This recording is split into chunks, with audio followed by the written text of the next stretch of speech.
Բարև ձեզ, եթերում օրվա ամփոփումն է, ձեզ հետ է Արփինե Նավասարդյանը։ 19:00-ի դրությամբ առանձնացրել ենք հետևյալ լուրերը։ Նիկոլ Փաշինյանը կարծում է, որ իր կառավարման 7 տարիներին Հայաստանը ոչինչ չի զիջել եւ ավելի անկախ ու ինքնիշխան է դարձել։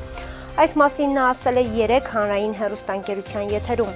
Ես միանշանակ ասում եմ, ես արդեն 7 տարի Հայաստանի Հանրապետության վարչապետ եմ եւ այսօր ասում եմ, որ իմ կարծիքով եւ վստահ եմ դրանում, որ Հայաստանի Հանրապետությունն այսօր շատ ավելի անկախ եւ ինքնիշխան պետություն է։ Այն բոլոր, ինչ որ մենք անվանում ենք չզիջման շրջան, այդ թվում վարչապետության շրջանում, մենք այդ բոլոր ժամանակաշրջանում զիջած ենք եղել մեր ունեցած ամենակարևորը՝ մեր ինքնիշխանությունը, մեր անկախությունը եւ մեր պետականությունը։ Անդրադառնալով Արցախի հանձնմանը Նիկոլ Փաշինյանը հերթական անգամ պնդել է, թե իբր միջազգային հանրությունը ողջ ընթացքում Արցախը փաստաթղթավորված ձևով ճանաչել է որպես Ադրբեջանի մաս։ Ցանկացած օբյեկտիվ չափանիշով Նիկոլ Փաշինյանը ապացուցել է, որ Հայաստանի երբևէ ունեցած ամենաձախողված բանակցողն է։ Այս մասին գրել է Հայաստանի Հանրապետության նախկին արտգործնախարար Վարդան Օսկանյանը։ 6 տարիների ընթացքում, ինչն իշխանության է եկել, նրա դիպչած յուրաքանչյուր դիվանագիտական կամ ռազմավարական հարց վերածվել է մոխրի։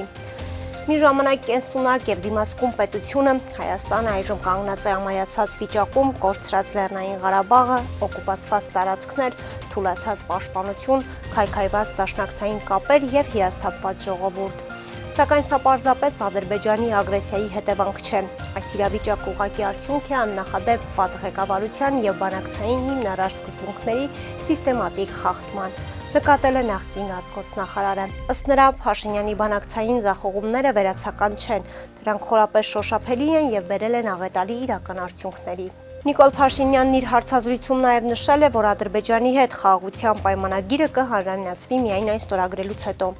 Ինչու չենք հրապարակում փաստաթուղթը, քանի որ այն ունի երկու տեր, մեկը Հայաստանի Հանրապետության կառավարությունն է, մյուսը Ադրբեջանը։ Իրականում մենք Ադրբեջանի հետ քննարկում ենք փաստաթուղթը հանրայնացնելու հնարավորությունը, որովհետև առաջարկում ենք, որ ստորագրենք, որովհետև հենց ստորագրեցինք, այն կհանրայնացվի։ Այսինքն մենք կողմ ենք ինստիտուցիոնալ հրապարակմանը, ստորագրվեց, հրապարակվեց, բայց մյուս կողմից ես ուզում եմ մենք խաղաղության համաձայնագիր ինստիտուտի վերաբերյալ ունենանք ճիշտ պատկերացում։ Նորից եմ ասում, երկու կողմ ունի եւ ենթադրվում է, որ երկու կողմ պետք է ստորագրեն։ Ես նկատի ունեմ, որ մեր իրականության մեջ նախորդող շրջանում անընդհատ առաջնորդվել ենք հաղթանակ պարտություն, դիվանագիտական հաղթանակ, դիվանագիտական պարտություն, հաղթանակ կապիտուլյացիա։ Ես ուզում եմ ասել, որ խաղաղության համաձայնագրի տեքստն այս տերմինաբանությամբ ընկալելու փորձերն իրենք սին են, ասել է Փաշինյանը։ Նիկոլ Փաշինյանն այսօր այցելել է Երևանի Սերո Խանզաթյանի անվան 184 ավագ դպրոց, որտեղ կառուցվել է նոր մարզադահլիճ։ Փաշինյանը շրջել է մարզադահլիճում, ծանոթացել իրականացված աշխատանքներին եւ ստեղծված պայմաններին։ Հաջորդիվ Փաշինյանն այցելել է Արմավիրի մարզի Փշատավան բնակավայրի նորակառույց մսուր մանկապարտեզ։ Նախակրթարանում շրջայցի ընթացքում Փաշինյանին ներկայացվել են երեխաների համար ստեղծված պայմանները։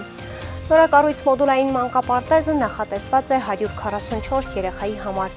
Կառավարության ղեկավարը չնախատեսված կանգառներ է ունեցել նաև Արմավիրի մարզի Արգավանդ եւ Տանձուտ բնակավայրերում, զրուցել բնակիչների հետ, պատասխանել նրանց հետաքրքրող հարցերին։ Հայաստանի դավադիր ռեժիմի պարագլուխն իր վերջին հարցազրույցով կրկին համաշխարհային քաղաքագիտության նոր հակառեկորդ սահմանեց։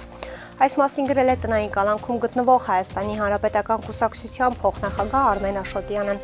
Սա քաղաքական աբսուրդի ժանրի հերթական ֆեյերն էր։ Ճամարտակել հանրության առջև մի թեմայի շուրջ, որի կապակցությամբ զավեշտալի կրուտիկներով հրաժարվում ես նույն հանրությանը ներկայացնել համապատասխան նյութերը։ Ջուրը գցելով մինչև այս պահը հնչած ԿՊԱ-կան քարոզիչների նախորդ աշխատանքը, թե իբր հանրությունն արդեն տեղյակ է փաստաթղթից, Նիկոլը հարցազրույց էր տալիս իրականում ոչ թե հայ ժողովրդի, այլ իր դրսի պատվիրատուների համար, գրել է նա։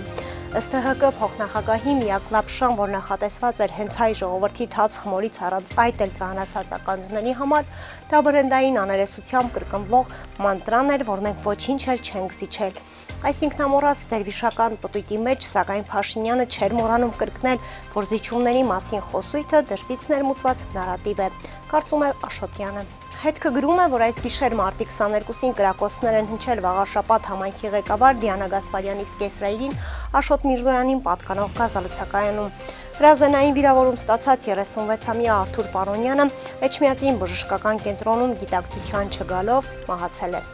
Լրատվամիջոցի տեղեկություններով սպանություն կատարելու մեջ կասկածվում է 33-ամյա Ճապկումա կանոնով տղամարդը։ Հետքի աղբյուրների փոխանցմամբ մի քանի ամիս առաջ Պարոնյանը վիճել է Դիանա Գասպարյանի ամուսնու Վաղաշապատի ավականու անդամ Արամայիս Միրզոյանի հետ, ինչը խորը հետքեր է թողել։